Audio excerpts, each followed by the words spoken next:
Welcome to the joy of coding. Hello, and welcome to episode 332 of The Joy of Coding. My name is Mike Conley. It's so good to have you here. Going to be live hacking on some Firefox stuff today. Going to be hopefully fixing a crash, maybe even reviewing a patch. Gonna grow a stash. Lots of rhyming.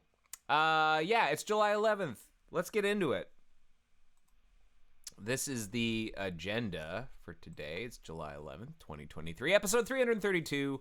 A reminder, no plan survives breakfast. I think I know what I want to do today. I think I know how I'm going to try and go about doing it, but I don't know how it's going to go. It might go horribly wrong, and that's part of the name of the game, really. It's part of how this works, is I'm working on stuff live, and we'll see how it goes, you know? I like to say it's software development in the raw, in the same way that in Aladdin, there's a diamond in the rough. This is software development in the rough. So you're getting warts and all. That's the first thing. Second thing, the agenda that we're looking at is something that's available to you depending on, is it July 12th? Get out of here. It's July 12th, everybody. Whoops, I lost today. Must have been abducted by aliens. Thank you very much, Craig. It's July 12th. My bad. Yeah, it's July 12th, 2023. The agenda that we're looking at is available to you depending on where you're watching this. If you're watching this on Air Mozilla, check out the details section over there. If you're watching this on YouTube or Diode.zone, check out the video description. And if you're watching this on Air Mozilla, no, did I say Air Mozilla? Twitch. If you're watching this on Twitch, check out the channel details down below. And now, I believe, after I've updated the date, it should be up to date. Let's see here. July 12th. Episode agenda, July 12th. Okay, good. We're up to date now. All right, and yeah, as I update and edit the information in here, maybe change the date again, it will synchronize. You'll see this little spinny thing go, and then if you reload the agenda, you'll see the updates. Let's get into it. Well, first thing I want to mention is that there will be no episode next week due to vacation. I'm traveling. I'm going to take a long-needed vacation next week. And so there will be no stream. So feel free to take that opportunity to do something else or to watch a past stream. Maybe you can rewatch this one if you missed something or just want to get yourself all amped up about what it is that we're working on. And what that is Windows jump lists. Last week, if you recall, we'd gotten ourselves into this really interesting position where we were sometimes getting these shutdown crashes whenever we were shutting down our debug build with our new backend that we've written for the jump list stuff. And right at the tail end of the episode, we figured out why we were crashing. Like, we had a debug build, which meant we could attach the debugger, but the assertion we were hitting wasn't making a whole lot of sense until the very end, when I realized that the reason we were failing an assertion was because the jump list backend, the native jump list backend, instance was being destroyed on a thread that was different from the one that had instantiated it, and that is one of the invariants for ref counting, thread-safe ref counting. And so I asked, not thread-safe ref counting, ref counting on a different thread. I asked some experts, some C++ experts, colleagues, what I should do. This is apparently a problem that other people have hit before. Here's the big explanation about what was happening that I wrote last week. And Nika, my colleague, suggested that I alter things to use the ref counting on event target. So this is something this is a macro that got introduced for this precise problem, actually. If I follow the blame on when this got introduced back in 3 years ago. Right. When it runs, it stores the actual PR thread the task is running on, and then various places will assert that the current worker thread is the same as the actual thread it's running on. When using a thread pool or a task queue, you're never guaranteed that the actual thread that the code is running on will be the same. So at present, the event target can only ever be an NS thread, which is unfortunate. And so they added this new variant where the thing that's doing ref counting, we don't use that assertion anymore. We declare it and say okay, well, you don't have to be the owning thread that's destroying you, or the originating thread. That's what Nika suggested. So let's try that out and see if the crash goes away. And the crash itself was rather non-deterministic because it's all has to do with the lazy idle thread being destroyed and created. But let's see. I restarted my computer as well, so wow, what's going on here? This is going to be pretty rough if remote desktop is going to be this unresponsive.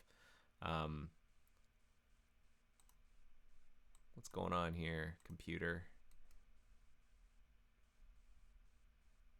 It was not this unresponsive before. Am I, how's my network?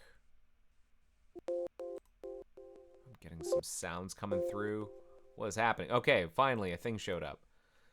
I hope this isn't a description of, I hope this isn't a good impression of what's going to happen today. Otherwise, this jump stuff is going to be a pain in the butt. We might have to skip it if this is what we're going to get for behavior. You know what I'm actually going to do is I'm going to... Okay, this is better. It's a little bit better. Not the greatest responsiveness. I'm going to disconnect and reconnect. See if this is any better whenever I reconnect. Let's go.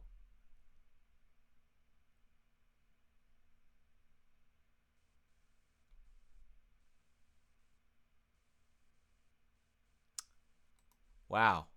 So this is what I meant by no plan survives breakfast. This might not work out this week, gang. We might have to find something else to do.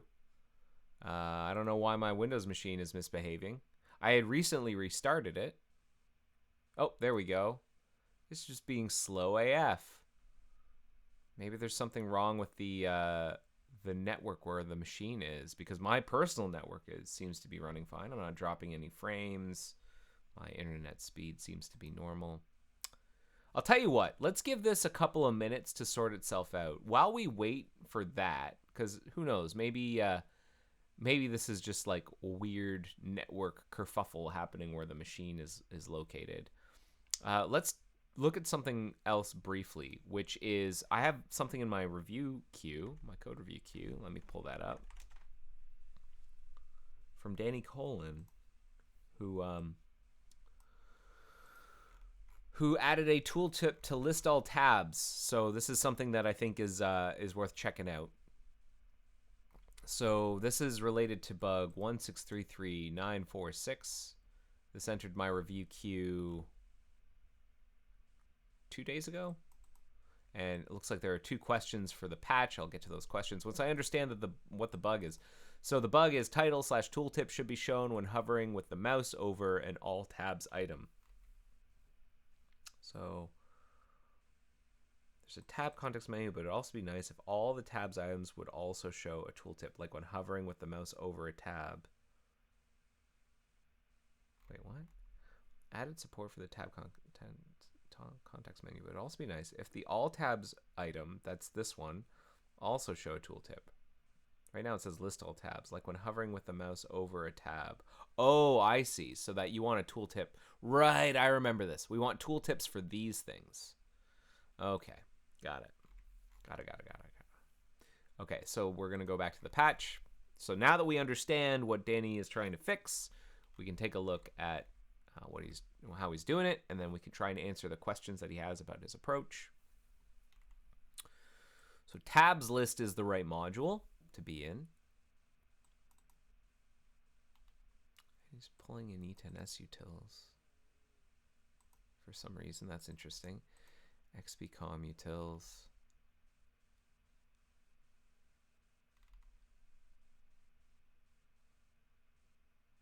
Tab tooltip.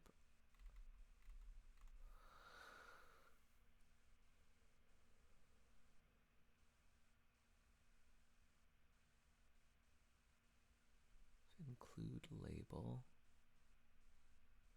Then we get the tab full label or the label on the tab.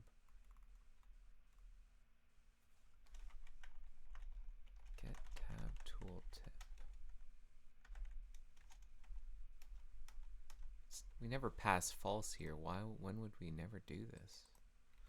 And then yeah, this is the sort of re-implementation of what's used to create the tooltip on the on these tab things. Part of me wonders whether or not we should just pull the tooltip off of these items. Maybe that's one of his questions. 2 questions. Would it be better for the Fluent string to be in the specific file for tabs list sys mjs instead of reusing the strings from tab browser tab? I'd say yes, but I want to confirm with you before moving forward. Get tab tooltip comes from such and such. It also called in tab browser tab and tab browser tabs. Do you think there's a better place to put this function to avoid the duplicate? Well, part of me wonders if we should just be pulling the text from the tab itself. Like, if I open up my browser toolbox, I'm pretty sure there is a... Is there a tooltip text? There's the label.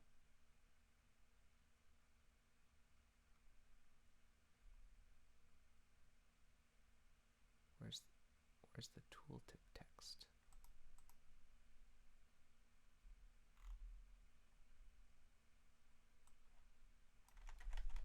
How does this all work? Get tab tooltip.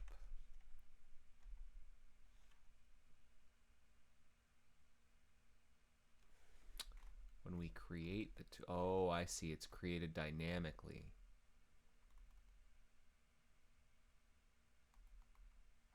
I see.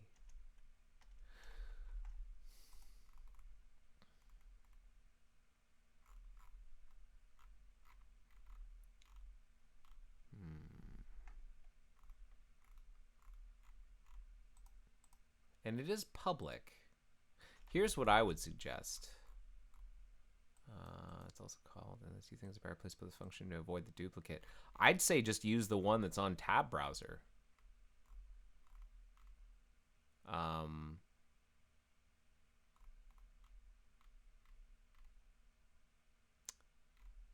do we need, what's tab localization being used for? Yeah, we wouldn't need that. We wouldn't need that. So what I would recommend, because we've got the G browser right here, what I'd actually recommend, here, let me copy this comment. What I'd actually recommend is calling the public method on the tab browser that already has this function. We have the tab browser instance available on this already as this.gbrowser, so I think we should be able to get the tooltip with let tooltip text equal this.gbrowser.get tab tooltip true, or tab, sorry, tab. That way we don't need to re-implement, and we don't need to pull in those other strings, nor those other modules. Does that work? I suspect that would work. We can actually test that ourselves. Let's do that. Let's test that ourselves just to see if that would work. We have a local instance of Firefox here. I'm going to open Sublime tabs list.sys.mjs, and where did he make that change? In set row attributes down here. What I'm going to say is let tooltip text equal this.gbrowser.get tab tooltip. And then I think we can just like do that. Let's see if that's all we needed.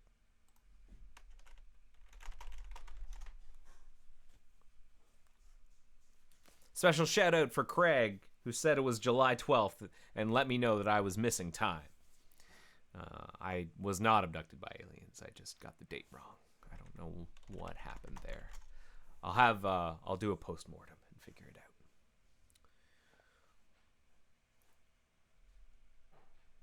out. All right. Wow. Sweet theme that I must have installed recently.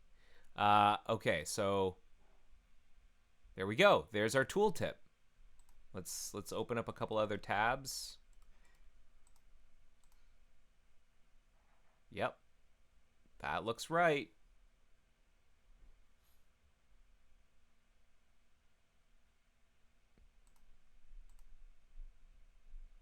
Amazing. Okay. Let's suggest that as the oh, and go away. Um, there we go. Let's suggest that as our. I think we did suggest that as our change, and so I'm going to request changes. Thanks, SDK. I think we can actually take advantage of the implementation in tabbrowser.js directly and make this patch quite a bit simpler. See below. Boom. Or potentially, Craig's like, or potentially for finding out that this joy of coding was pre-recorded if you didn't respond. That's true. Craig, you were able to find out almost for certain that I am not a figment.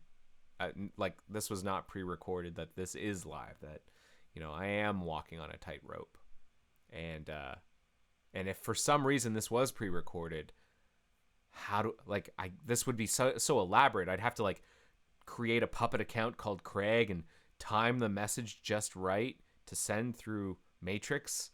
Oh, the orchestrations. I mean, it's possible that I'm not real. Should I pull up a newspaper? Let me just pull up like today's newspaper. That's how they used to do it to prove today's date. Here, I'll pull up cbc.ca. Here you go. This is today's news. This is today. And I don't know if it's got today's date. What is today's date? July 12th. There. Hopefully that's enough proof. All right, so we've done our review. Let's see if this has gotten better. That's a bit better. I think we're in better shape now. Look, the scrolling's better. Okay, so we can get back to what we were doing here. So what Nika had suggested was to change from using this, or from using, where was it? We have this inline declare pure virtual ref counting, and then the implementation uses declare ref counting, inline declare ref counting. I think what we want to do is use on event target. Now I don't know if I can do that. Whoops. I need to like copy that to the clipboard. There we go. Now I don't know if I have to do something else in the header. Let's see how else this is used. So that's inline declaring it. What about inside of a C++ file? All right, decoder canceled. That's for a struct. Well, let's see what happens then. Like if let's just build and see if it complains.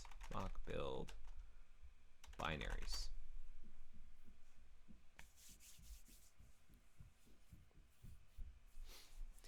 While we're waiting for this, I've actually got something else that we can look at as well. So first of all, let me update our agenda to include this code review. So we reviewed this patch from Danny Colin.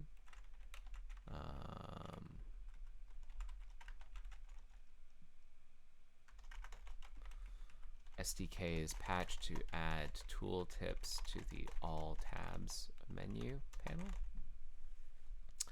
And then the other thing I thought we could look at while, you know, stuff builds or we're blocked on stuff, it's linking. That's a good sign. Oh, I've got like this debugging thing that we can get rid of. Hey, that's great. That's a great call out, SmurfD. Let me do that next, actually. Special shout out to Thunderbird, to the Thunderbird gang. Hey, do you use Thunderbird? I do. I don't have it open because I don't want you reading my email, but like I use Thunderbird, and you should too if you like email and you deal with a lot of email. And Thunderbird recently released, and by recently I mean yesterday, released version 1.15, and it looks awesome. Thunderbird 1.15 is a release that I think there was a code name Supernova was the UI refresh code name. And Google's taking its sweet time to respond to me. There we go. And yeah, our fastest, most beautiful release ever, Thunderbird Supernova. They're debuting the new logo. That's pretty cool looking. That logo is it was designed by the same person who created the original. So that's nice little lineage there. And you can hear about all the improvements that they've made, both like surface level and like feature level, like both within the aesthetics but also in the capabilities. You can read all about it here. I'm going to put a link to the blog post here. I'm so happy for the Thunderbird team. They've been working really, really hard on this. I know how hard it is to work on Thunderbird, and I think they've made it a lot easier on themselves because they spent a lot of time refactoring and modernizing the underlying infrastructure, which is great. So it sets them up for more improvements more quickly over time. So I'm really, really, really, really happy for them. I'm a avid Thunderbird user, a fan, and I used to work on it. And that's why I can sort of speak with authority on how difficult it can be to work on Thunderbird. It's built using the same technologies as Firefox. So if you're watching me like kind of tool around inside of these files and you're like, I could do that. Well, you could also work on Thunderbird. Thunderbird is another open source project, and you can work on Thunderbird too. I believe I fixed a Thunderbird bug in a live stream a few months back. I don't remember which one it was, but if you think back, there was a live stream where I decided to, it was probably one of the major episodes, maybe it was episode 300 where I worked on a Thunderbird bug. Yeah, I worked on it for episode 300. I worked on a Thunderbird bug. So you can go watch that episode back then. And, if you're curious to see what it's like to work on Thunderbird. And what else is there to say about the Thunderbird gang? Oh, I was on a podcast. If you want to hear me talking about old times working on Thunderbird and Thunderbird itself, I was on a podcast, blog Thundercast, called the Thundercast. I was the second guest, and you could hear me talk. If you want to hear more about me talking, you can hear me talking about the Thundercast, or on the Thundercast about Thunderbird. So yeah, check it out. If you use email a lot, and if you want an email client, Thunderbird's your best bet. None of the others compare, honestly. It's the best one. So don't even think about it. Get yourself Thunderbird. Do it. Okay, so we've got ourselves our build. Looks like the build was successful. So let's see if we can create our crash. And if I recall correctly, the crash was, I think we just have to let it sit idle for a while so that the lazy idle thread has enough time to be shut down.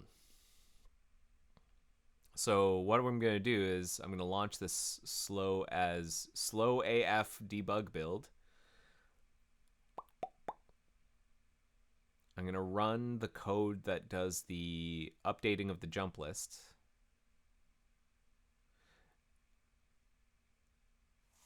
So let's add ourselves some history here.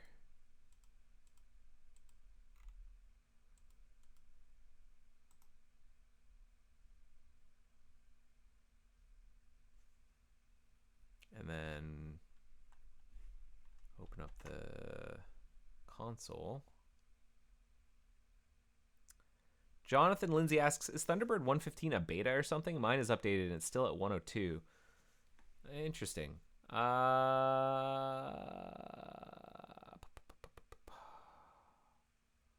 thought it was released. It says it's released. It's here. Yesterday is when they posted it. And you went to the about window and it didn't open? Here. As with any major release, we sometimes become aware of corner cases. They will wait to enable automatic updates until we're confident that no such issues exist. We'll keep you posted right here and on social media platforms. Existing Thunderbird 102 users will continue to see security updates during this time.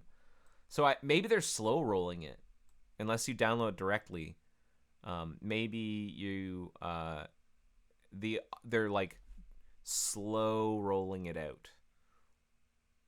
We do that with Firefox as well, actually. We will throttle updates. That's why sometimes you'll see a release go out and then you won't update right away. You might not update for days because they're throttling the releases, and we sometimes find issues. Like we'll do like 2% of the release population, and then we'll see like, oh, there's been an uptick of crashes because there's some third-party DLL from some security company that's causing Firefox to crash. Oh, geez. All right, so we have to investigate that, and then we'll do a quick fix and a dot release, and then we'll put that out, and then widen the throttle even more. So for that happened actually really recently. That's why Firefox 115.0.2 came out really recently, is because we were dealing with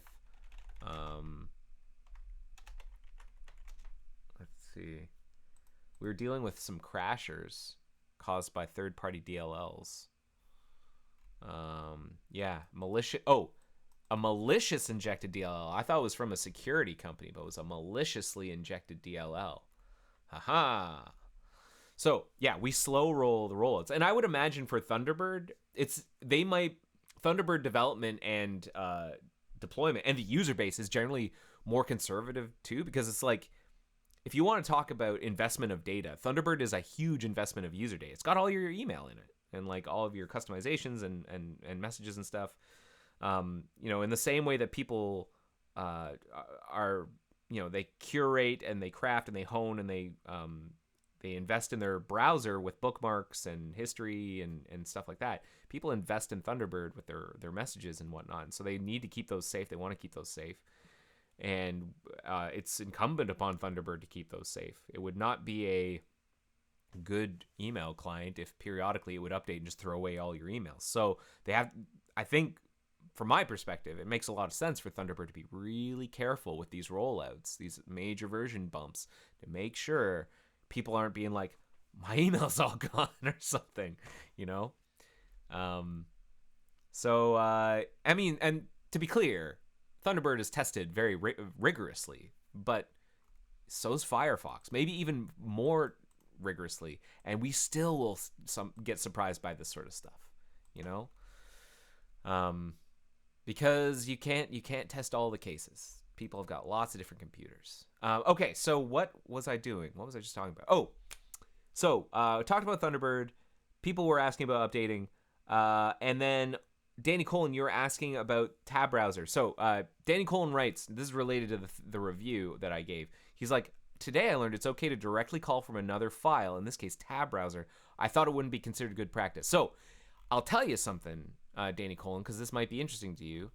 There's a convention. There is a convention in JavaScript, especially older JavaScript, that I shouldn't say JavaScript in general. There's an older convention in Mozilla eJavaScript, Firefox JavaScript, where if something starts with an underscore, it is what's called pseudo-private, or like it is decorated as a private method. And that is not a thing that you probably want to call into from another class or another object or another file, because the person who wrote the function is saying, technically this is an internal function.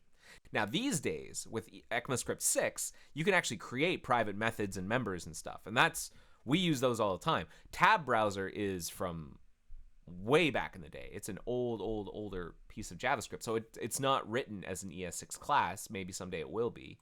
But it's got a mixture of both underscore functions. Like here, let's see some functions in here. Let's find some functions. Here's one.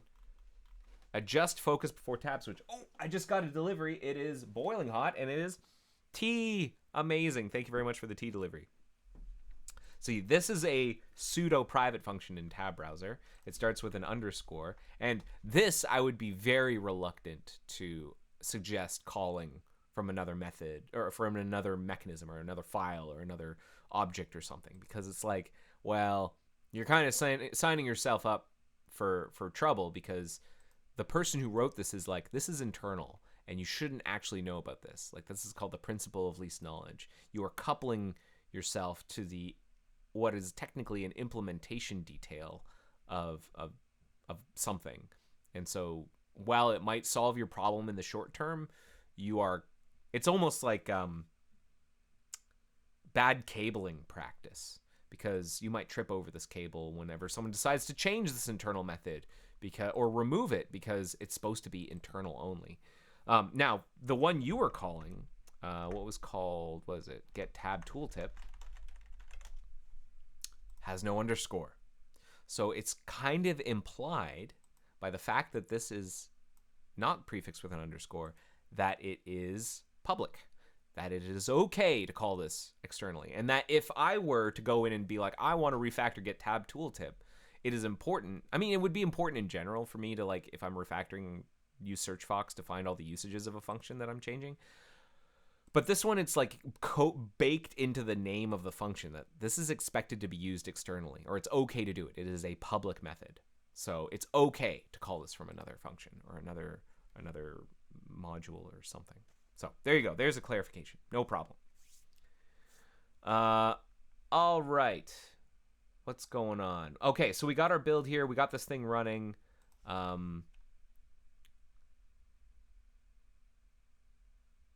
We removed some URLs. That's interesting.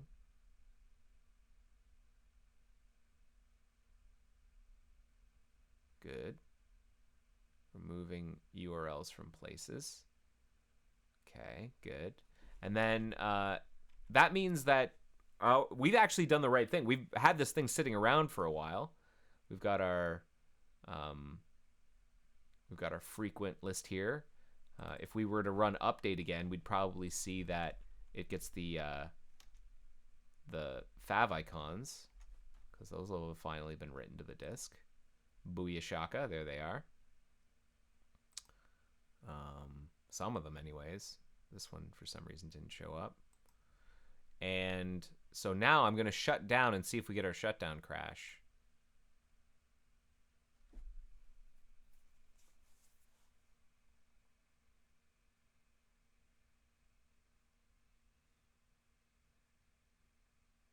You know what? Well, we'll see. Here we go. Here we go.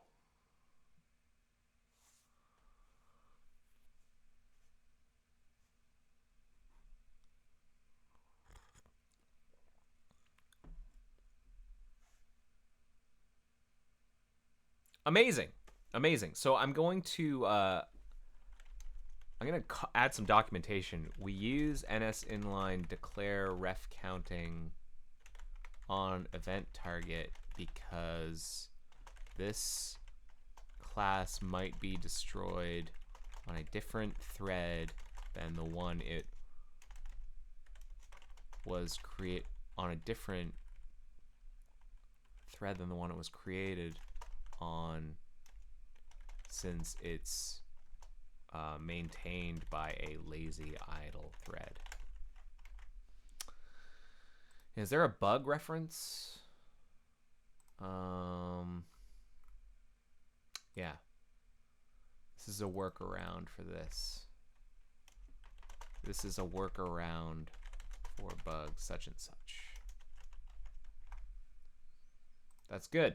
Good, good, good, good, good. And I didn't see the error, NS error failure that we were seeing before. But let's run this again, and let's see if we can see the error if we remove a thing. Excuse me.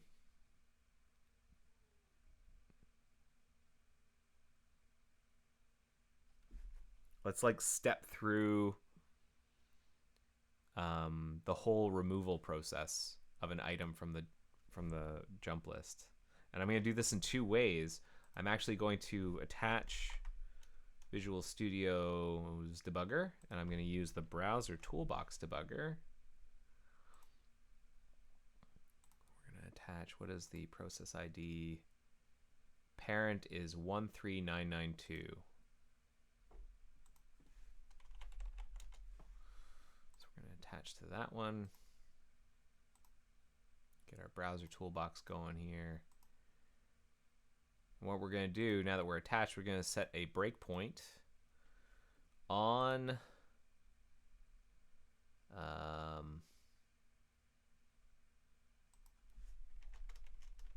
do populate jump list, I think. Populate jump list and do populate jump list. No, just do populate jump list. Mozilla widget jump list builder do populate jump list. Okay, we got a breakpoint there, and then over here, I'm going to want to set a similar breakpoint.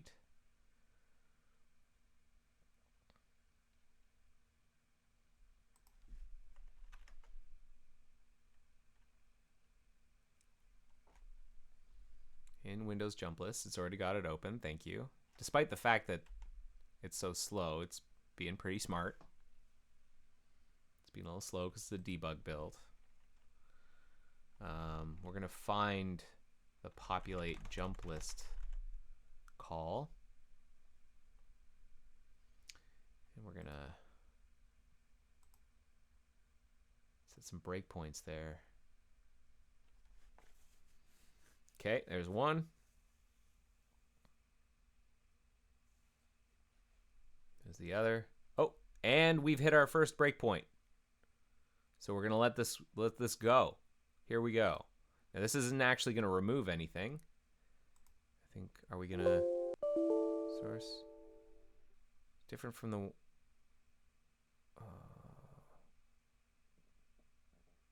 why would the source be different? Oh, because I added the comment.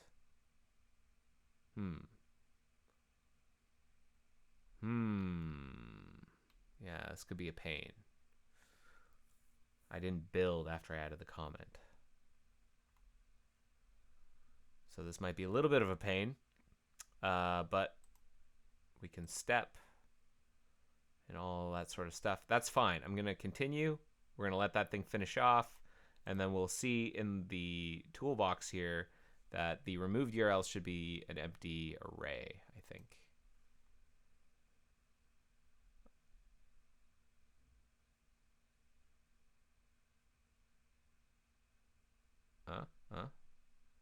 Oh, it's pulling all... oh, yeah, there we go. Length 0. It flashed there. Okay, so I'm going to hit play. And now I'm going to remove an item.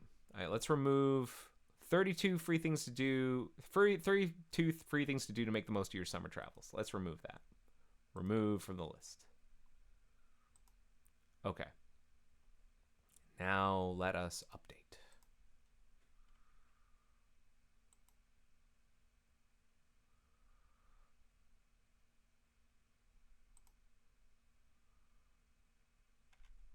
Now we gotta import the module to let us update manually. Oh man, all right. I gotta open up the console. Let's see if the timer beats us. Well, who gets there first? The timer or the browser console? We'll see. Here comes the browser console coming to get you, timer.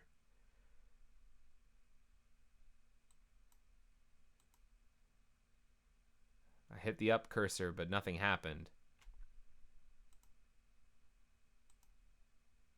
Is it... are we... what's going on? Haven't hit our breakpoint yet. It's just completely unresponsive.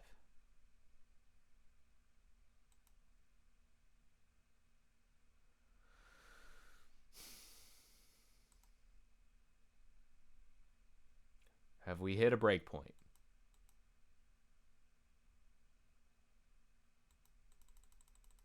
Patience training 101 for serious, right? We have. Okay, we hit our breakpoint. That's what happened.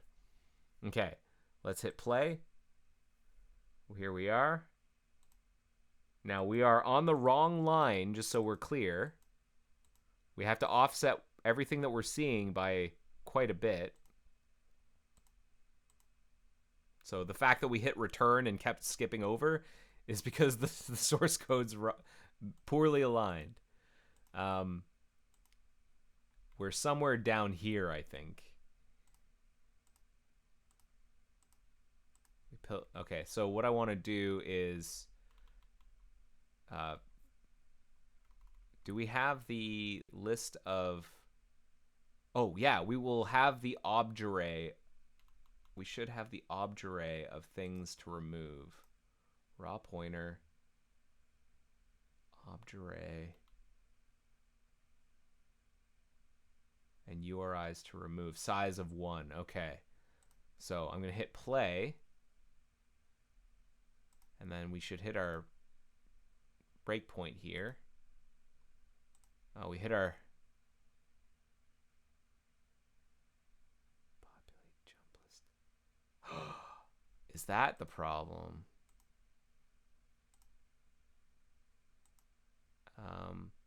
I just realized we're going to hit an issue here because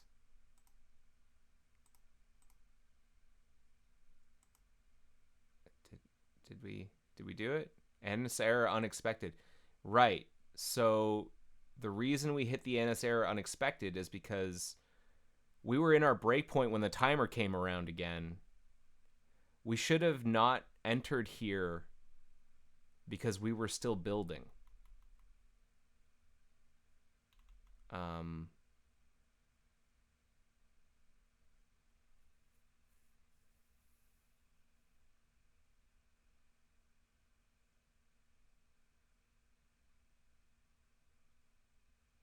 But we have a flag.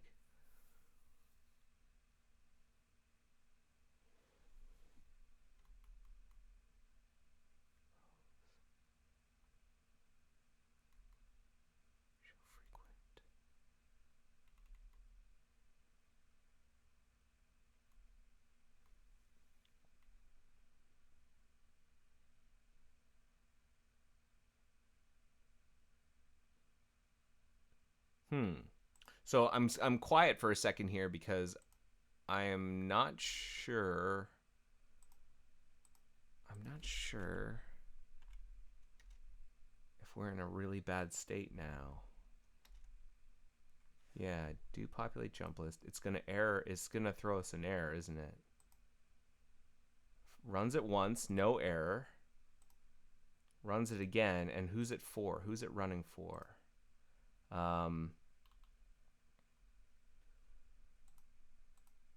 Who is our jump list builder, jump list backend with the owning thread, the dest list,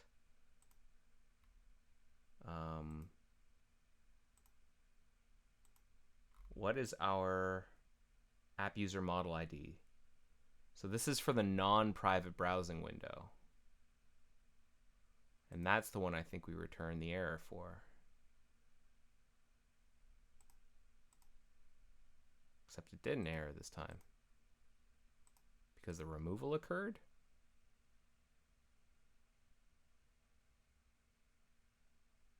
Okay.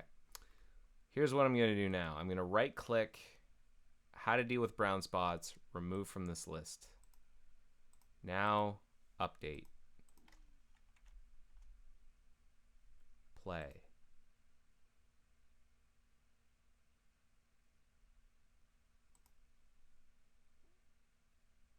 Okay. And like, that's removing it from history, right?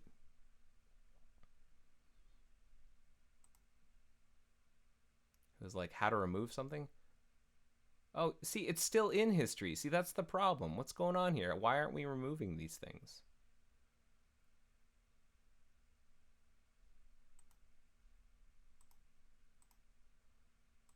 Okay, so that we need to figure out. Clear history. Okay, hit the timer. Edits were made. Revert. Continue. Okay. Clear history.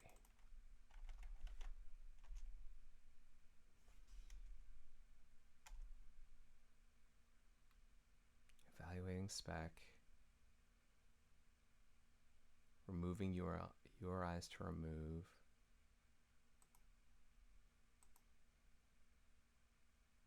Okay, so let's do that. Breaking down the TikTok vernacular. Remove. Okay. Now from the console.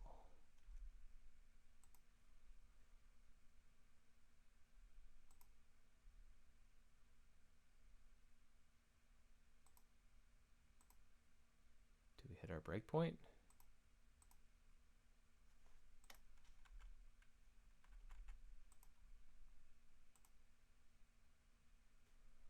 What's going on here?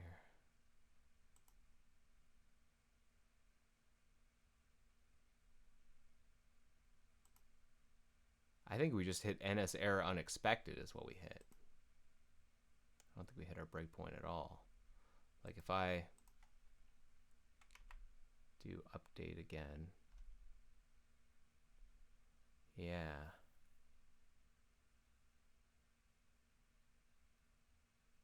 Okay.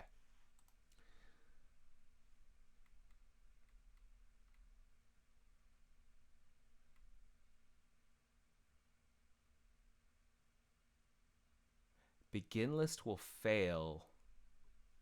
What was the rule? Begin list.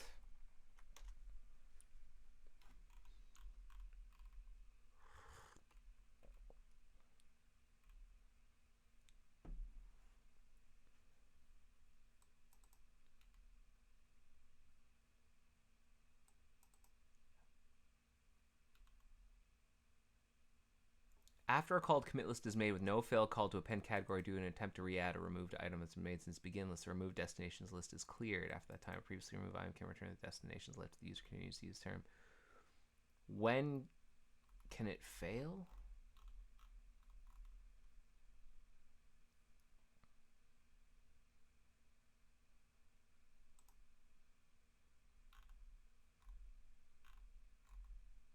Like, I wonder if that's the issue, is that we need to commit, we need a branch of our code that will commit the list.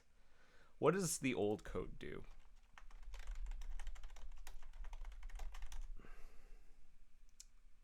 Commit build.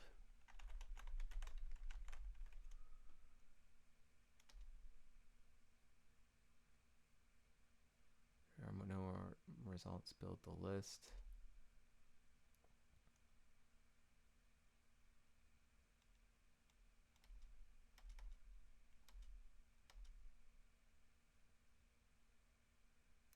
Maybe we always need to ensure that we have,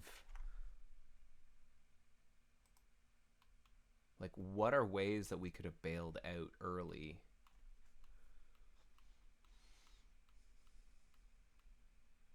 We create the instance, begin the list. We could, there's so many different places where we could bail out.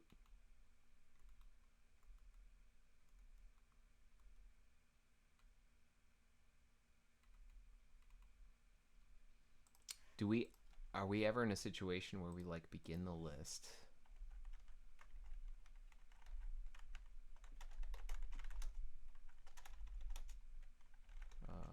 Jump list builder .idl begin create init list build start build.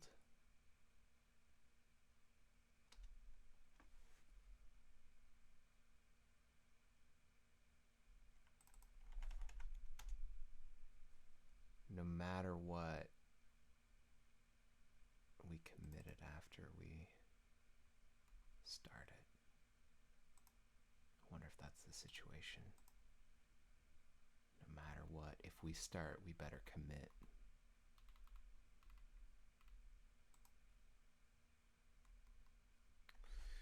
Commit list happens here right at the very end. And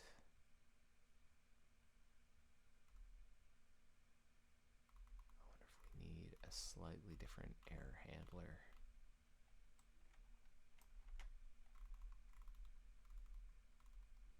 Like,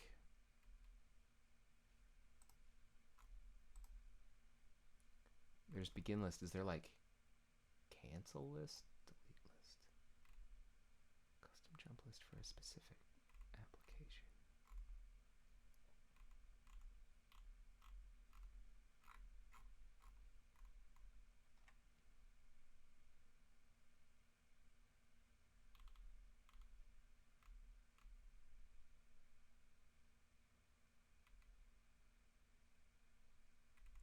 Maybe that's what we should do.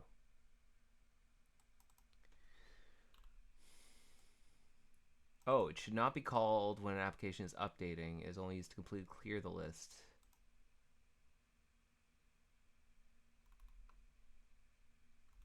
Abort list. Here we go. Abort list. That's what we want. Abort. And when do we...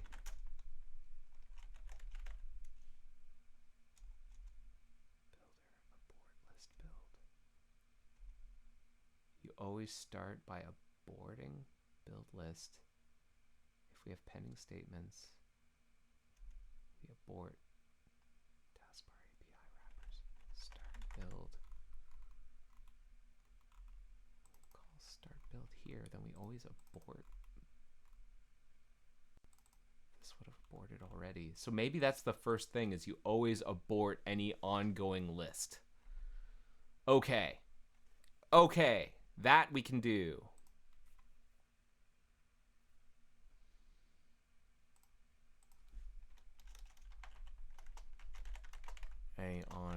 Abort any ongoing list building that might have been that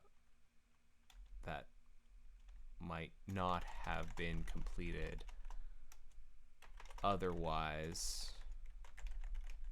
Begin list will give us problems. I shouldn't say completed, committed. So we'll say H result and abort list. Is that like, when could that fail?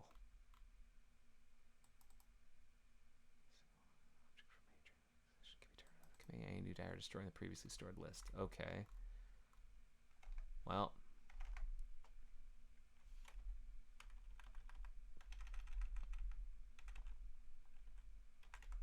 Equals M jump list backend. Do we have abort list? Do we have abort list? We do have abort list. Okay. Abort list takes an argument, though. It does not take an argument. Okay. Okay. So we'll just call abort list.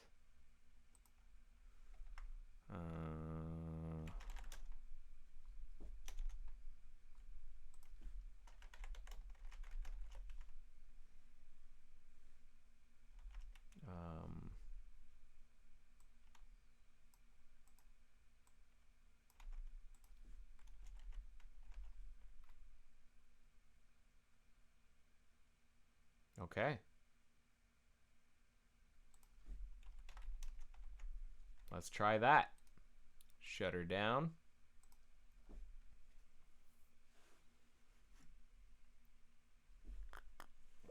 Oh, we can also get rid of some of our debugging stuff.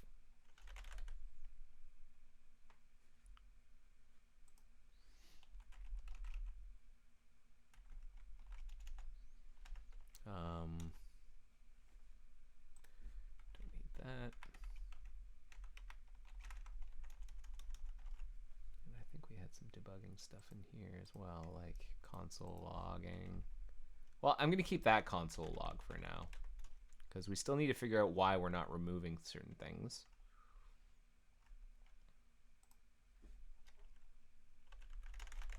Let's build.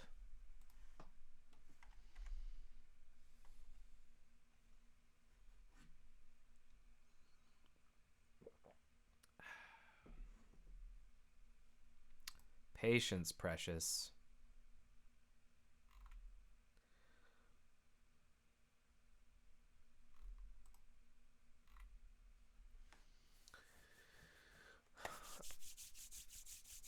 And then after this, I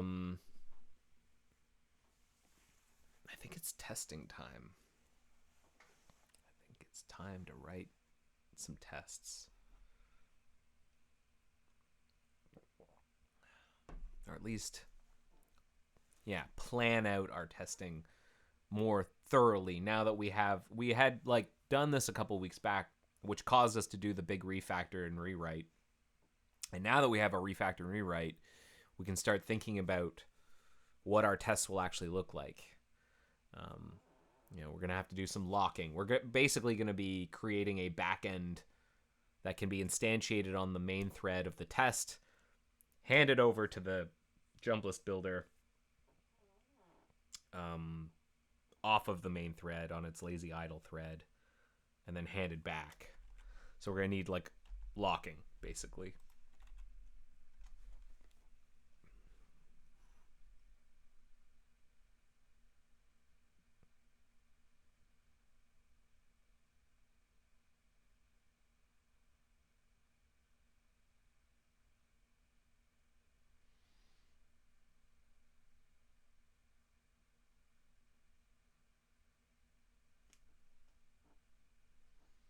Come on, debug build. Let's go debug build.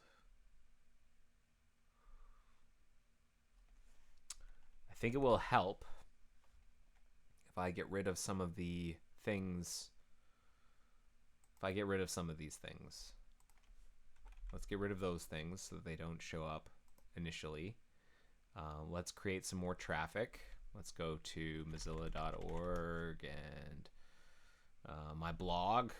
Shout out to my blog, which hasn't seen any new posts in a while. Facebook. All the cool places that people are going. And now, let us open the console. Oh, remember this? Remember the About Home Startup Cache? It rolled out. It's on by default in Firefox 1.15. Really happy about that. Congratulations. You may have seen me working on that a couple times in like a couple years ago. And finally we got to the point where we could roll it out. So it's done. We did it. It's done, Sam. Okay. Update. Let's go. NS error unexpected. Amazing. Now, why is that? Where are we failing now? Jump list builder 215.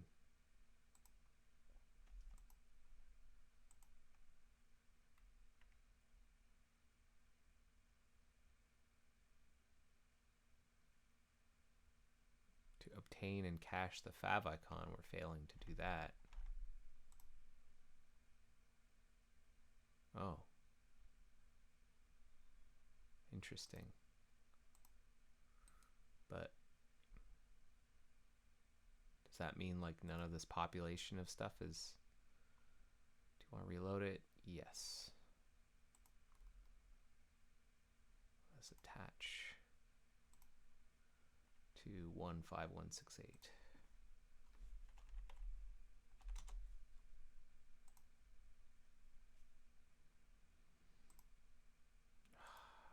Breakpoint.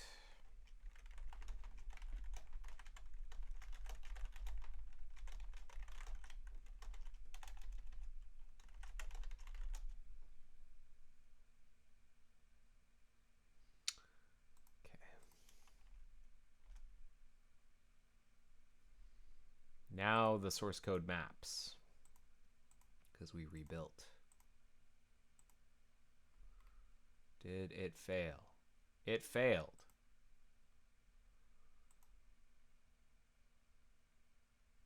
Maybe aborting a list is and having it fail is okay. That makes sense to me. That aborting a list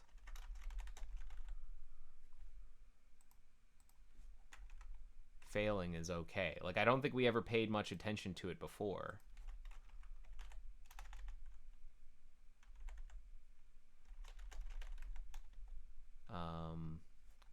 Legacy jump list builder abort. Yeah, we just always ignored it. So I think we should be okay to just be like unused. Abort list.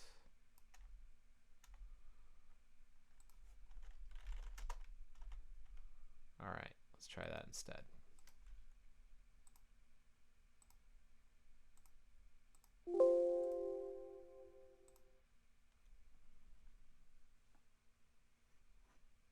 You feel old, Danny Colon. I feel old. Everyone's getting old. I think we can just do build binaries here. We all float down here.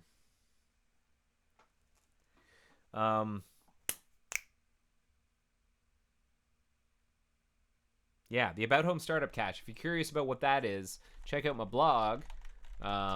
It's basically TLDR. It's an optimization to make starting up Firefox faster or appear faster. Like, look, in this video that I've got here on my blog, on the left is without the cache, and on the right is with the cache. Now, if you'll notice, the theme is like pre-Photon or whatever it was. So like it's the old look of the browser on a Windows 10 machine. That's how long ago this blog post is from. But like, look how much faster that showed up. And that's now enabled by default. So really happy about that. You can read up on the details on my blog at mikeconley.ca/blog. You can read about how it got developed and how it works, basically. TLDR takes advantage of React's, because the new tab page is written in React, which I'm not the biggest fan of React personally. But one of the things that it allows you to do is to have a highly mutable UI surface, which the About Home and About New tab page is. And it also can allow you to generate the markup for that page while also then reattaching to it after that markup is parsed. And so that's what we do, is we dynamically generate the home page and then generate the markup for it and then stash that in a cache. And then, Danny Colon's like, time to rewrite it in Svelte. I'm going to walk into the ocean. All right, so let's... Vanilla.js or bust, baby. I'm a fan of Vanilla.js. I also don't mind the Lit library. If you're not familiar with Lit, it's not really a framework. But it's like syntactic sugar around web components. We're starting to use it in some parts of the Firefox front end, and I like it. And it has some like declarative reactive properties, which are kind of nice. Oh yeah, it's still a toggle in nightly experiments. I should probably remove that now that it's shipped by default. I can remove that. But one of the nice things about Lit is that it's really just a thin layer over web components. Some just nice syntactic sugar. Mainly, the thing that's nice about Lit is the templating that it gives you, declarative templating. It's not for everyone, but I like it. Okay, no errors there. Removing URLs via places. Remove those. Did it really? That's what I'm curious about. Now these things showed up. My blog. And now, hang on, let me... URIs to remove. How does it... Give me that toolbox.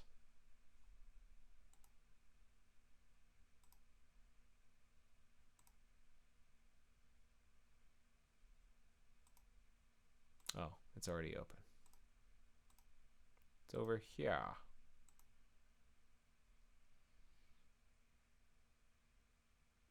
Good call, Crushed Optimist. Let's file a bug.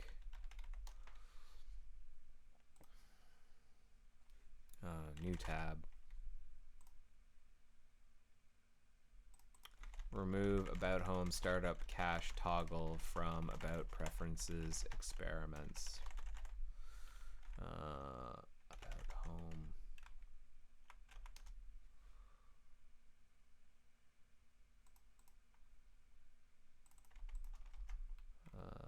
Block this. Now that this is on by default. I think we can remove it from the About Preferences experimental section.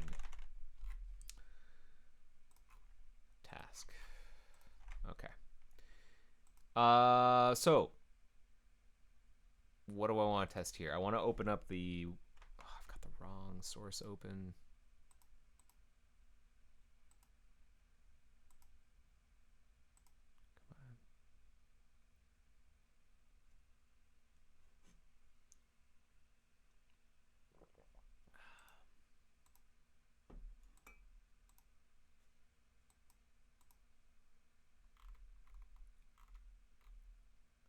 No removals apparently, right? Okay.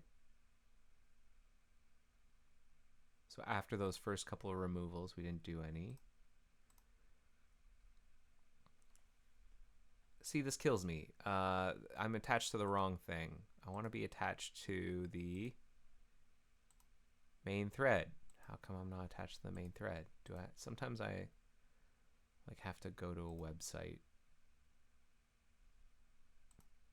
How much should a sandwich cost? It's a great question.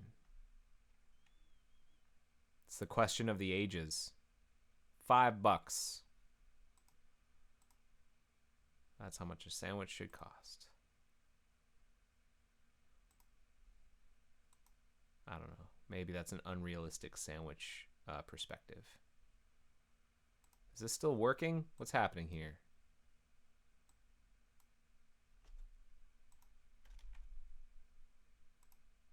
I'm not attached to it. So what's going on?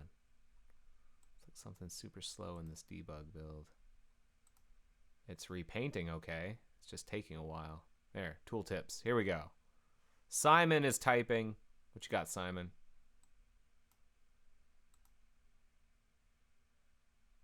It's just like, come on, give me...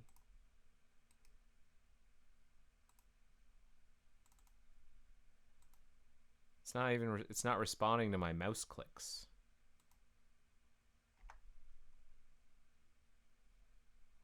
All right, we're gonna do this old school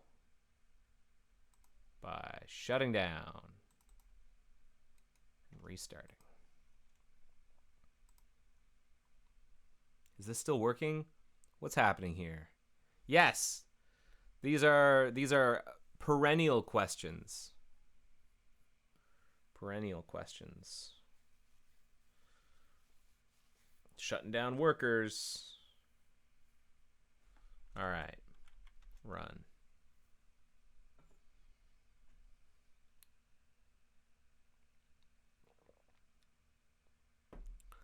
Let's go to a simple website. Let's go to example.com.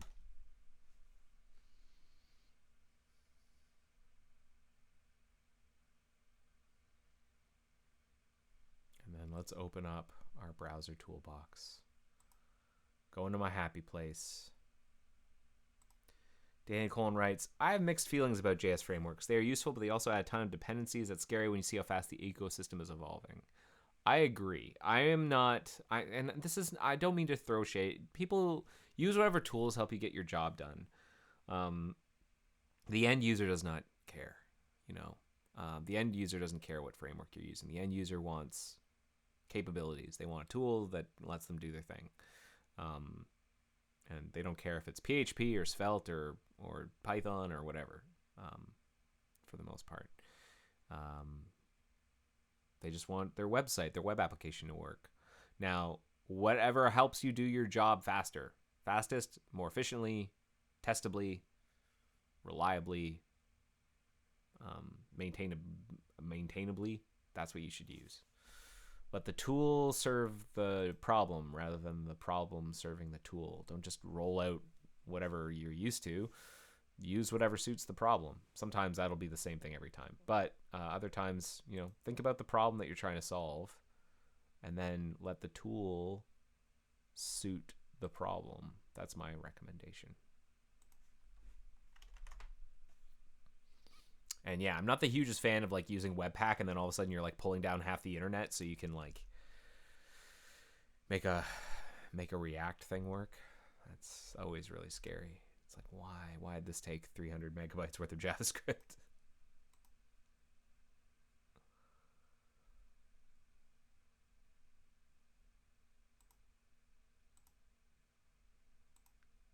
failed. We never...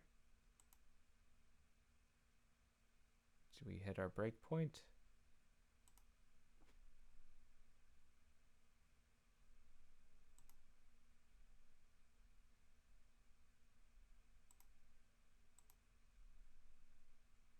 Oh, I think we did hit our breakpoint. It's just like our toolbox hasn't caught up yet to the fact that we've hit our breakpoint. That's what's been going wrong. That's why that other... we stopped responding before, is that the debugger is being super slow.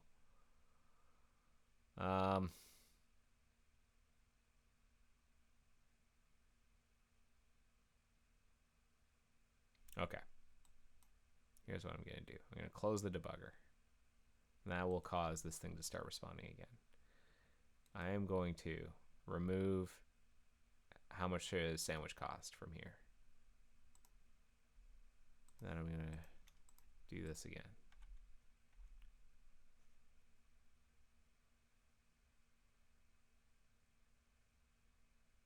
No logging? Nothing? Seriously?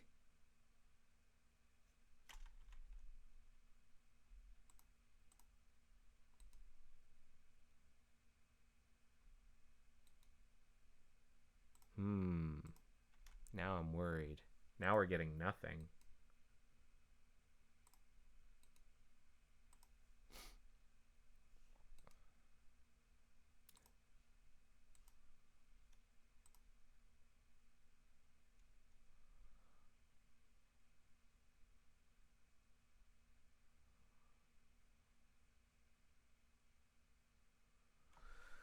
You know what we might actually want now at this point is an opt build.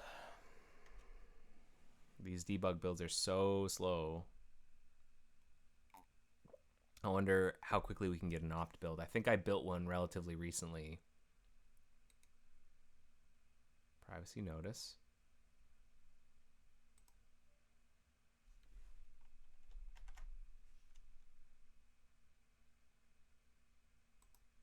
Where's that console? Here's our console.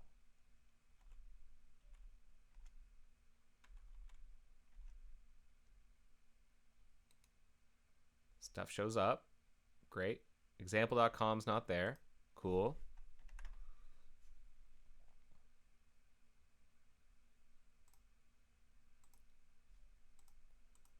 Oh, I didn't mean to shut down. Shoot. Okay, hold on. All right, I'm getting sick and tired of this slow. I'm up to here. The time to respond to actions from user input is too darn high. So we're gonna go build with default. Let's see how long this takes. Because I did a opt build relatively recently, so it might just have to make some stuff under widget. If we start seeing it like constructing the DOM directory, we're toast. But if we see it, just try and go, yeah, okay, skipped right to widget. We're in good shape. We're in good shape. Danny Colon writes, no, Simon writes, I feel you. Whenever I want to build something, I either get lost in the swamp of which X do I use, or in the quicksand of, oh, you want to do non-trivial things in X which aren't covered by the tutorial quicksand. Yeah. Yeah. Sometimes trying to hammer a framework into doing the special thing you needed to do is more trouble than it's worth. That's why I like micro frameworks. You know, frameworks that are, you know, you can pick and choose the parts that you need. So because when you fight a framework, that's when things go sideways. If you don't do the things that the framework expects you to do, I find that that's when you go sideways. And so being able to pick and choose the parts that you're like, okay, I'm going to do what the framework does for these things, but I'm going to do my special thing over here. That is usually your best bet. And that's why I like micro frameworks, or frameworks that are like composed of parts that you can sort of shop around and choose. And I really like Lit because it's really small. It's just the view layer. Like, it's not trying to solve server-side components or anything like that. Okay, we've got ourselves an opt build. We got ourselves a race. All right, here we go. Let's get some history. Let's open up the toolbox.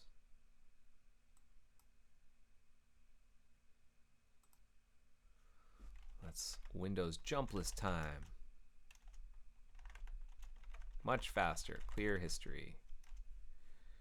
We're gonna set a breakpoint here and here, and I'm gonna say, let's remove this Dostoevsky thing. Remove from list. And now,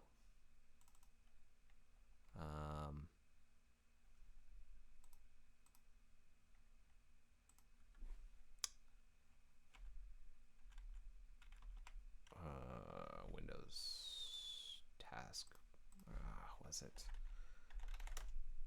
Win taskbar jump list.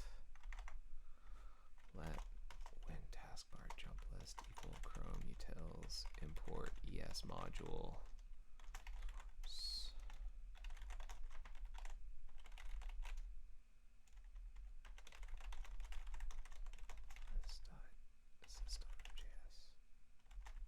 Taskbar dot update. All right, here we go. So do we have some specs to remove? Yes. That one.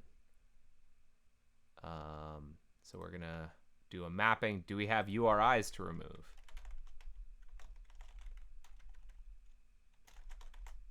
Yes, we have an NSI URI.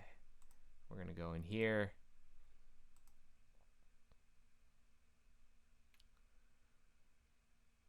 Okay.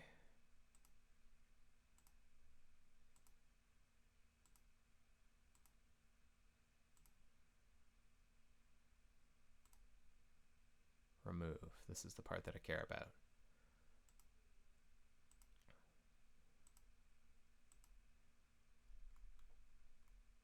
Removes pages from the database.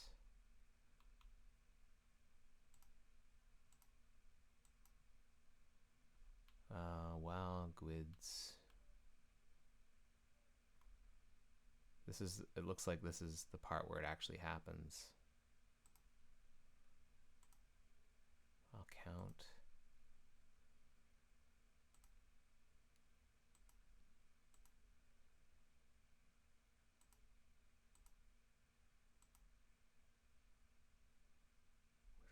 Remove.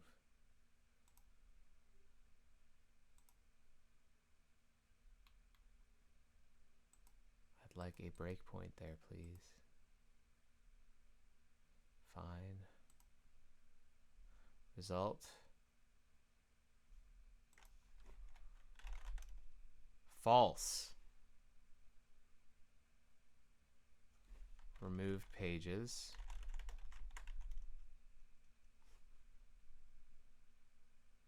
Didn't actually do it.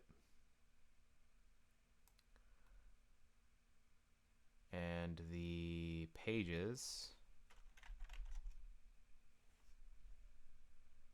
there was one URL, and this is what we tried to remove, and we failed to do it.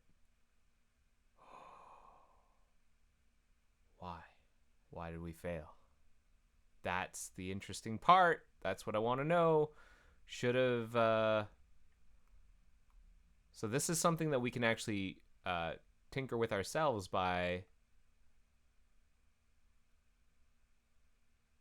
calling clear history directly. Okay. So I'm going to hit play, and I'm going to say, let's get this URL, copy URL, and it should be the whole thing, yeah. And we're going to say win taskbar jump list. And is it on the, no, it's on the builders. Builder clear history. And I'm going to pass this string. Okay. Yep. We're going to enter here. Enter the part we actually care about. And it's this remove function. Remove.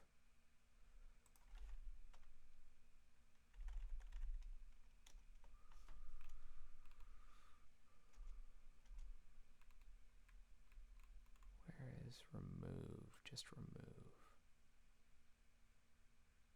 Fetch. I'm just looking for remove parentheses. Here we go.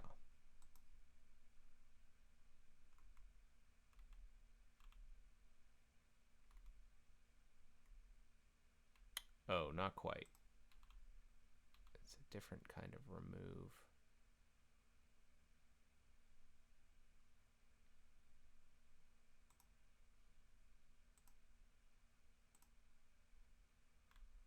Okay, step into that. Here we go.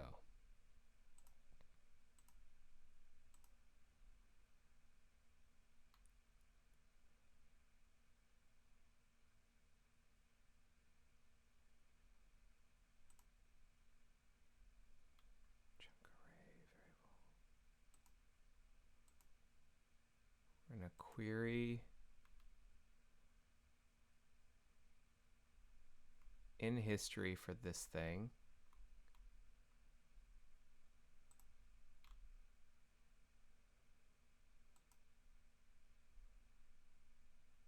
It's not in history, it claims. So the URL that we're trying to remove is not in history, it says. This thing. And if we look at history today, something about Dostoevsky.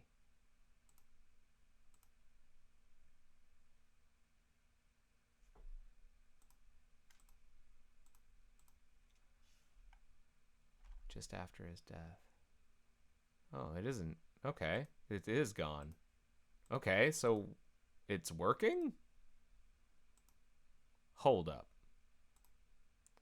All right, something that's in history. Let's... Car ownership is expensive. Let's do that one. Let's do the car ownership is expensive one. Remove.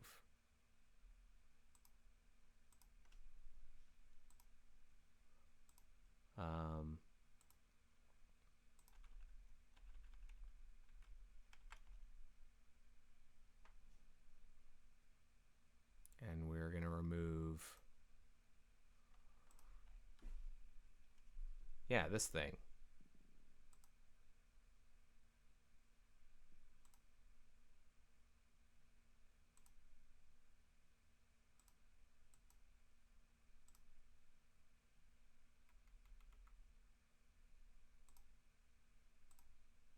So it is working because it got rid of one of them.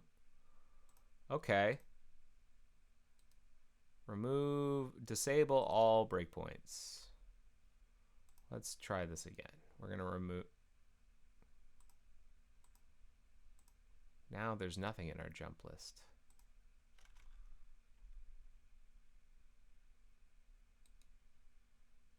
Okay. Cut cover, Kiki Palmer. Is that in library? Yes. Remove. Update. It's gone. Update. And then it tries to remove it again. And then it works.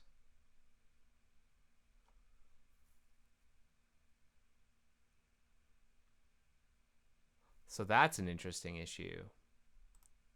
Where like, it'll tell us how much should a sandwich cost? Remove from list. Tells us to remove it.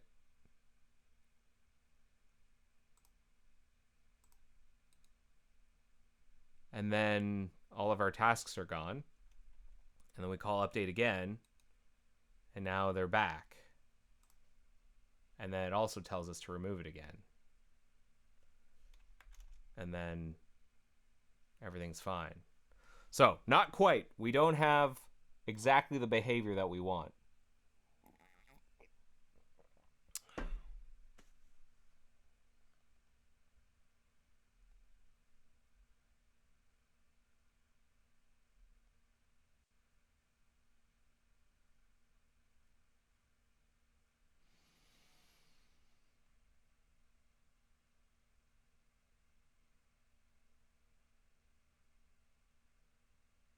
I think I know why.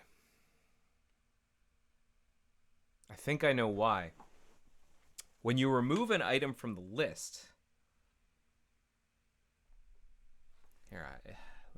when you remove an item from the jump list, oh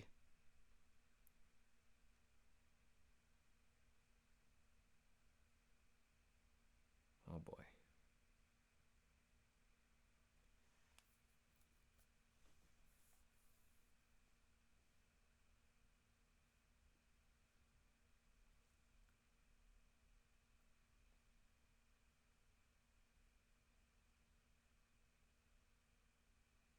Okay. When you remove an item from the way that we've currently structured things, the list of removals happens right here, or like that's when we get it, is when we begin the jump list. The jump list backend goes, oh, by the way, here are the things that had been removed in the meantime. If one of the things that was passed to populate the jump list is one of the things that was removed,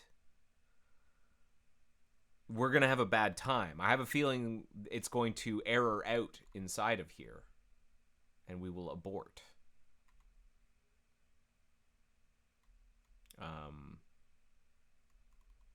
That's probably what's happening. And then the subsequent time, and then like what's returned is, hang on, URIs to, oh, it is resolving. Shoot, no, I don't know what's happening. I don't know what's happening. Here's what I'm going to do to sort of verify this. We are going to have our breakpoints here. I'm just going to have this one that I'm going to re-enable. And then the other one is in populate jump list.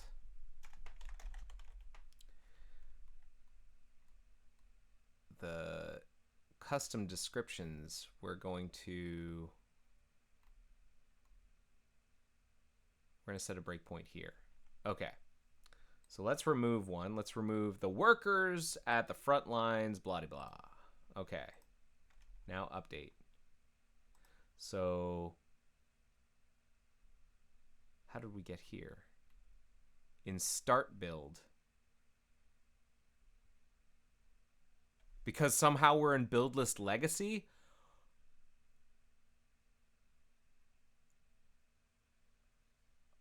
I'm dying. We forgot to turn on the new backend. Oh,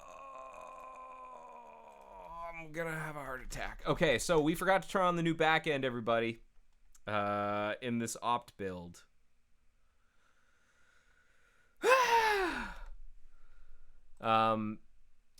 So let's restart.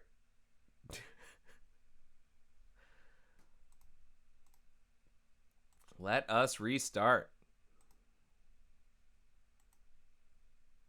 Coding is the best. The joy of coding. It wasn't supposed to be sarcastic. Okay, using our new backend. Let's run our thing. Whoop. We want to import the module and then update. All right. Let's go.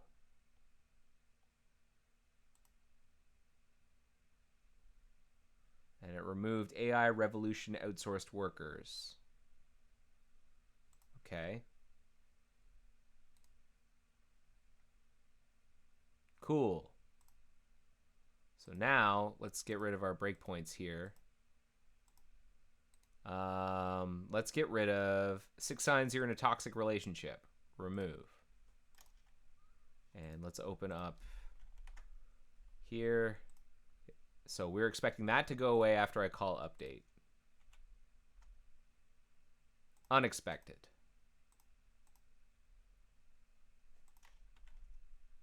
Unexpected.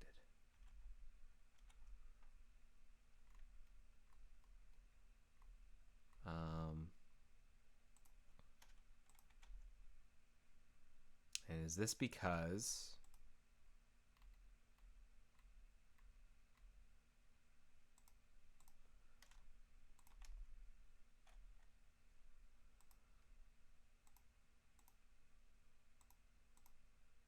6 key signs are in custom descriptions. Does it have the one that we tried to remove? 6 key signs. Yes, it does.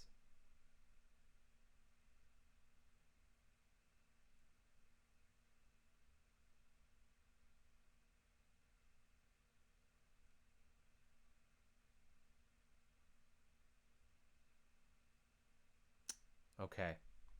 So I think we need to make an adjustment to our strategy here. Okay. I know what's going on. I know what we need to do, and I think we're going to have to do it next time. So it's the problem that I was describing, which I'm going to reiterate here. Whenever you remove an item from the jump list, Windows remembers that, and the next time you call begin list, it returns to you that collection of things that was removed. In our case, it's a list of URLs, pages of web pages. And the way we've structured populate jump list, we hand those back as part of the resolution of populating the jump list. But here's the problem. If you're ever in a situation, and this might be actually a very common situation, where you just removed an item from the jump list and the set of things that you're asking to populate it with, there's an intersection, like you're attempting to add to the jump list something that was removed, Windows is going to complain. So what I think we're going to do actually is we're going to augment our builder with another function, which is like check for removed or something, which will resolve with the list of any pages that should be removed. Then we can clear them from history on update. And then once that's done, then we do our query. And then we populate the jump list. That's what I think we should do.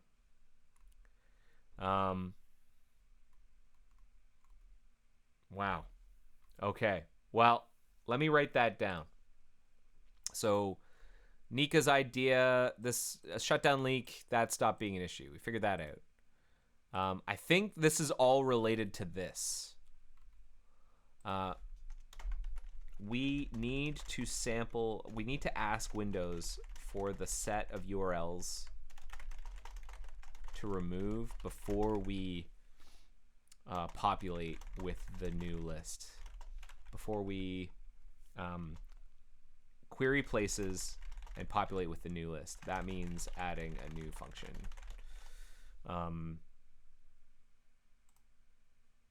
We'll like begin list and then abort list is probably what we'll do. I'm pretty sure begin list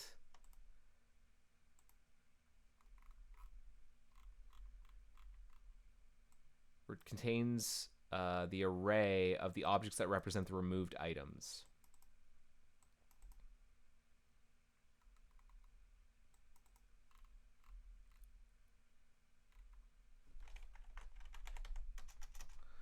So if we can do that, clear out the items from places, and then populate, we should be in good shape. It's 2:40. Could I do that quickly? Maybe we can do it super quickly. Let's see if we can do it really quickly. Let's see if I can get it done in the next 5 minutes.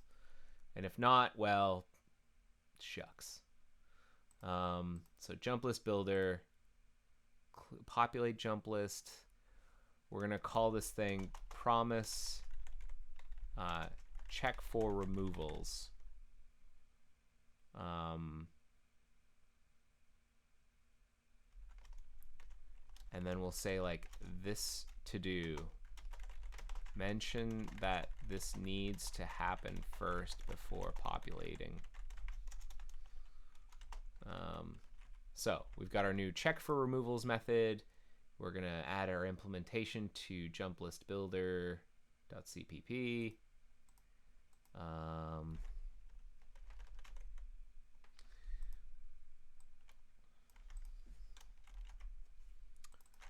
Check for removals. And we're just going to do that. And then we do these things.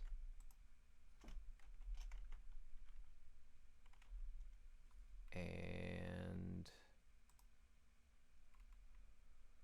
just gonna do what we normally do, which is to construct the promise that we will then resolve. Here. This is the kind of the boilerplate.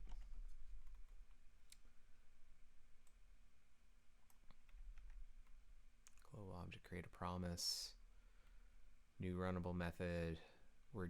We don't need to pass anything. What we actually need is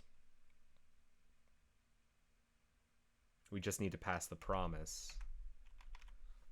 Do check for removals.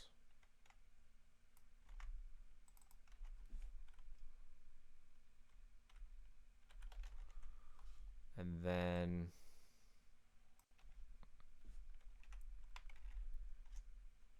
we need to also, I just realized, jump list builder, the populate jump list is going to resolve. It's not going to resolve with the list anymore. So we're going to need to update do populate jump list as well.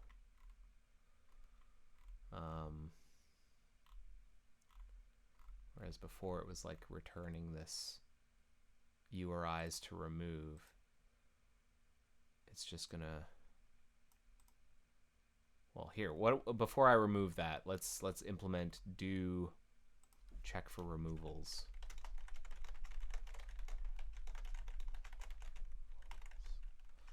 And it just takes the promise.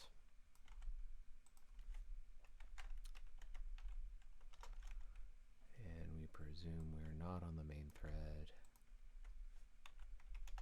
And we're going to make sure we have a jump list backend.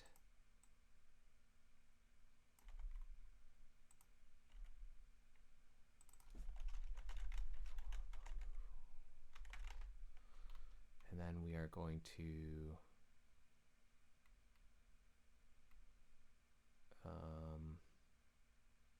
do this abort list begin list dance.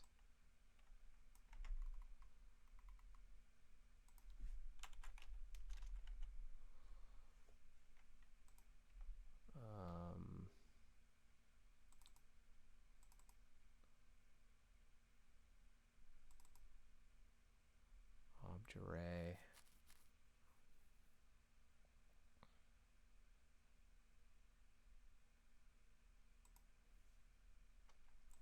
Okay, and then we're going to abort list again.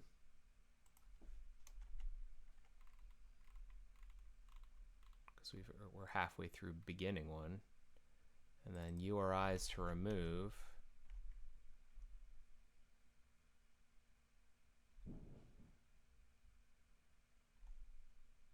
We just do this, right? This part.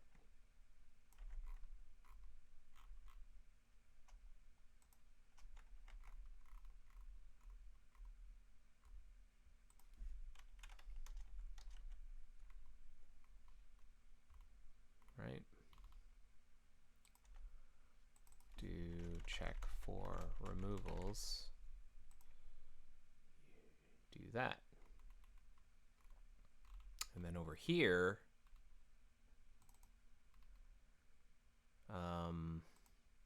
we will need to ensure that URIs to remove is actually empty.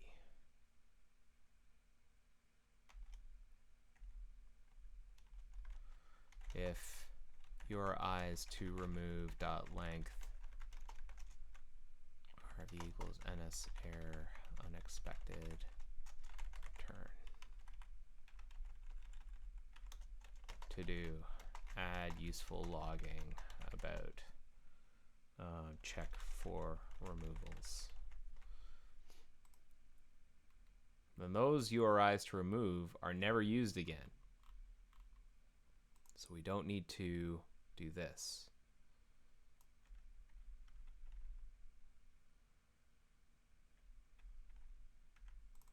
Maybe resolve with undefined. And then up here, resolve. Yeah, that looks right. Okay, so then the other thing we need to do is declare this function. Do clear jump list, do populate jump list. It's basically, yeah, do check for removals.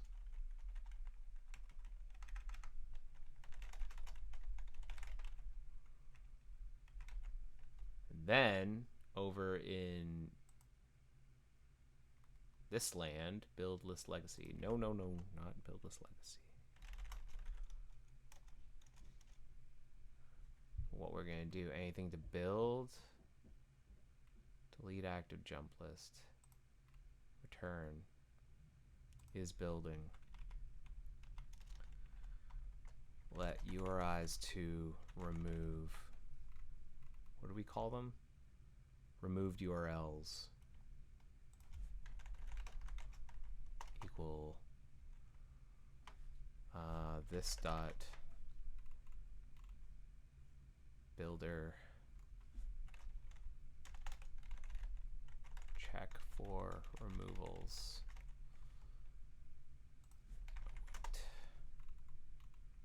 Check for removals.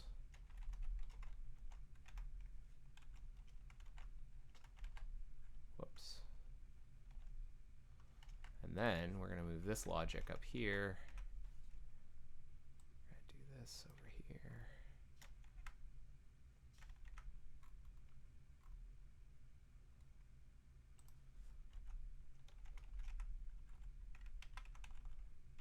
If removed URLs dot length else.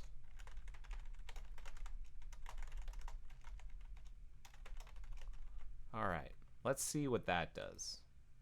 Let's see if this even builds. Build. And that, did that take me 5 minutes? I think it took me I think it took me 10 minutes. So yeah, I'm way over. I'm way over, gang. But hey, we're an OT. We're an OT. That's okay. It's all right.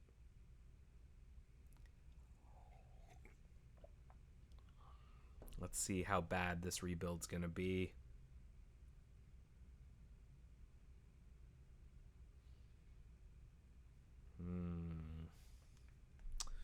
Did not match any declaration. Check for removals. Check for removals.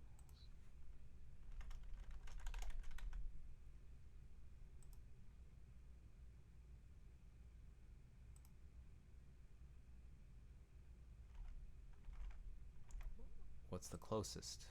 It's complaining that it's not, doesn't recognize it. Out of line definition of check for removals does not match any declaration in Mozilla Widget Jump List Builder. Okay. Well, what does it think it's supposed to be?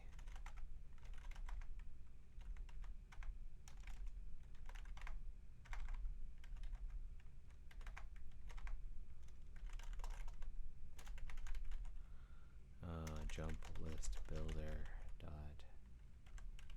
h NSI jump list builder. Where are you? I'll be in like one of the includes.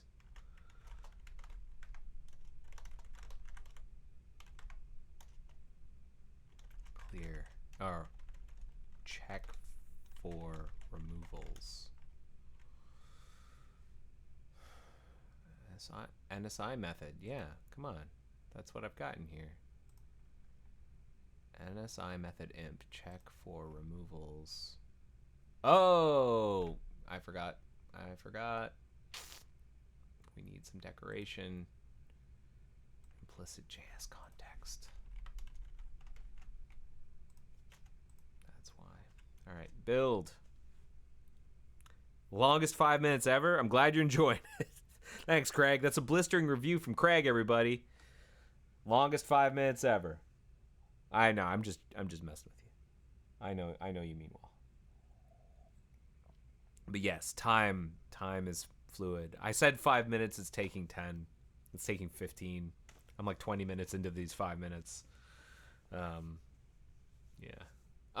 Now what? Warning. Functions not return value in all control paths and jump list builder 285.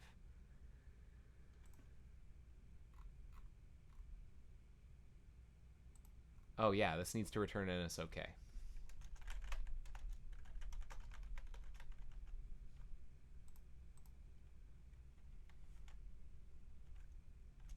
Wish I could run on mic time when coding. Yeah, I have a Pocket Dimension. We're pivoting Mozilla's Pocket product. It's no longer read it later service. It's a Pocket Dimension where you can change how time works. Still in R&D phase. Shout out to the Pocket team. Do love Pocket. Excuse me. All right. I'm not gonna debug this if there's something wrong here. I just want to run it once, see what happens, and then we can pick it up next time. Smurfy wants to know where he can he wants to know where he can sign up for the Pocket Dimension fox fooding. I will let you know whenever signups have been when we're ready for community involvement with our time travel initiative.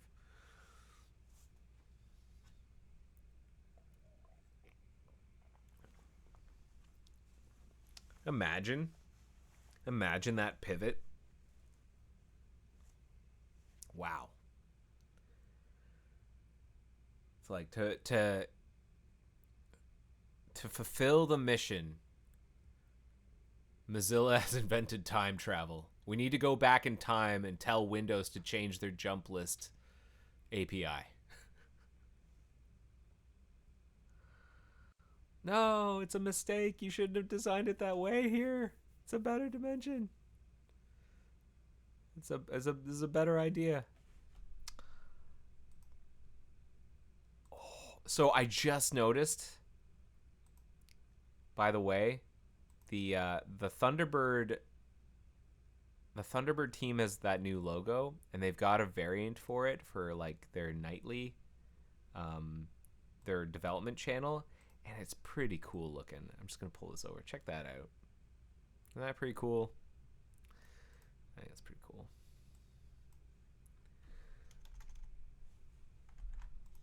All right, Bildo Baggins. That's what I should call my build machine. Bildo Baggins. Let's go here. While we're waiting on this, if you have any questions, yeah, this is a good opportunity actually to ask the crowd. If they have any questions, you can send me them. So in the agenda down here, there is a rate this episode form. I'm going to put a link to that in the chat right now. And one of the last things you can do in that form is you can ask me a question. If there's something you want to know, maybe you want to know about JavaScript. Maybe you want to know about Gecko or Firefox or C++ or Zool.dll, or you know what hardware I'm using, or what my favorite brand of socks are. Just let me know. Just send your questions in. My favorite brand of socks is Darn Tough Socks. I'm not sponsored by Darn Tough Socks, but holy smokes, they're the best socks. All right, let's get ourselves going here.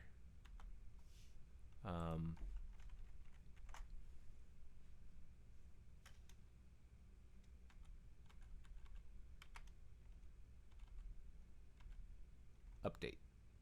Removed URLs. Okay.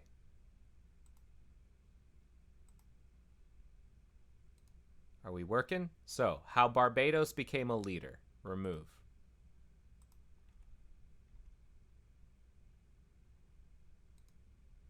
Yay! It works. I'm pretty sure. Let's look at our the history here.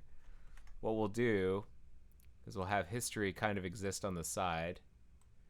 Here, let's go over here. We'll have this exist over here. Let's add some things to history, like can cognitive behavior change our lives? And Kate Palmer thing, Kiki Palmer. Okay, and so let's update again. Okay, cut cover Kiki Palmer. Let's remove the Kiki Palmer one. Let's get those favicons. There we go.